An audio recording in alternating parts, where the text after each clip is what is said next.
जय श्री कृष्णा। श्रीमद् भगवद गीता का 70वां अध्याय। अर्जुन ने पूछा, हे श्री कृष्ण, जो शास्त्र विधि को छोड़ श्रद्धा के साथ पूजन करते हैं, उनकी निष्ठा किस प्रकार की है? सात्विकी है अथवा राजसी है अथवा तामसी है? श्री कृष्ण जी बोले, प्राणियों के स्वभाव से ही सात्विकी, राजसी और तामसी ये 3 प्रकार की श्रद्धा है। सो सुन, हे अर्जुन, सबकी श्रद्धा अपनी प्रकृति के अनुसार होती है। पुरुष श्रद्धामय है, जिनको जैसी श्रद्धा होती है वह वैसा ही होता है। सात्विकी पुरुष देवताओं को पूजते हैं, रजोगुणी यक्ष राक्षसों को पूजते हैं और तामसी जन भूतों प्रेतों को पूजते हैं। जो लोग कपट, अहंकार, काम विषय अनुराग और आग्रह युक्त शास्त्र में न कहा हुआ उग्र तप करते हैं, मूर्खता से न केवल अपने शरीर सत आत्मा को बल्कि मुझे भी कष्ट देते हैं, उन्हें निश्चय पूर्वक आसुरी जानिए। प्रत्येक को 3 प्रकार के आहार प्रिय है।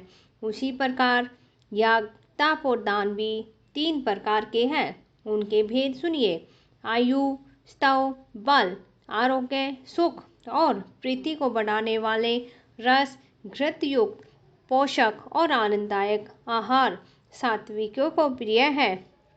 कड़वे, खट्टे, नमकीन, गरम, तीखे, रूखे और दुख, शौक, रोग जनक भोजन राक्षसी लोगों को प्रिय है। पहरों को रखा हुआ अनीरस, दुर्गंध युक्त, बासी, अपवित्र भोजन तामसी लोगों को अच्छा है। यज्ञ करना ही है, ऐसा मन को दृढ़ करके फल की इच्छा बिना विधि पूर्वक जो किया जाता है वह सात्विकी है। हे भारत श्रेष्ठ, फल की कामना से और लोक दिखाए के लिए जो यज्ञ किया जाता है उसे राजस जानो। शास्त्र की विधि से हीन, अनदान रहित, मंत्रहीन और बिना श्रद्धा के साथ किया हुआ यज्ञ तामस कहलाता है।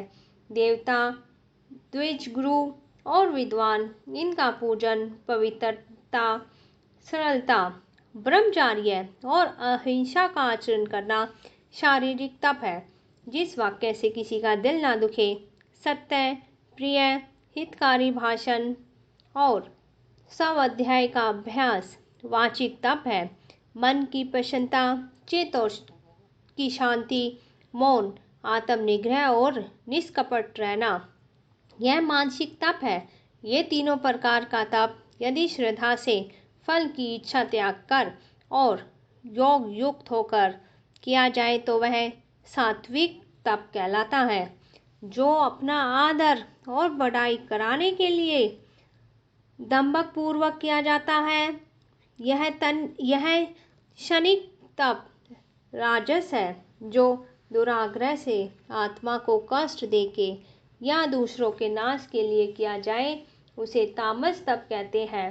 फल की इच्छा त्याग, उत्तम बुद्धि से उत्तम स्थान में सत्य पात्र के बदले में कोई वस्तु लेने की इच्छा बिना दिया जाता है उसे सात्विकी दान कहते हैं। जो दान, प्रत्यय, उपकार अथवा किसी फल की इच्छा से क्लेश पूर्वक दिया जाता है उसे राजस दान कहते हैं। अयोग्य समय में अयोग्य पुरुष को असत्कार और निरादन के साथ जो दान दिया जाता है उसे तामस दान कहते हैं। ओम, सत और तत् ये 3 ब्रह्मा के नाम हैं। इन्हीं से आदि काल में ब्राह्मण, यज्ञ और वेद बने हैं। इसी से ज्ञानी पुरुष यज्ञ, दान और तप आदि शास्त्र उक्त क्रियाएं ओंकार उच्चारण के साथ करते हैं। मुमुक्षु जन फल की इच्छा न करके सत शब्द का उच्चारण कर यज्ञ, तप और दान करते हैं। हे अर्जुन, सत शब्द का उच्चारण सद्भाव और साधुभाव में किया जाता है तथा मंगल आदि कर्म भी सत कहलाते हैं। हे पार्थ, श्रद्धा से रहित दान, तप और अन्य कर्म जो किए जाते हैं वे असत कहलाते हैं। वह न इस लोक में न परलोक में हितकारी है। श्रीमद् भगवद गीता का 70वां अध्याय समाप्त होता है। धन्यवाद।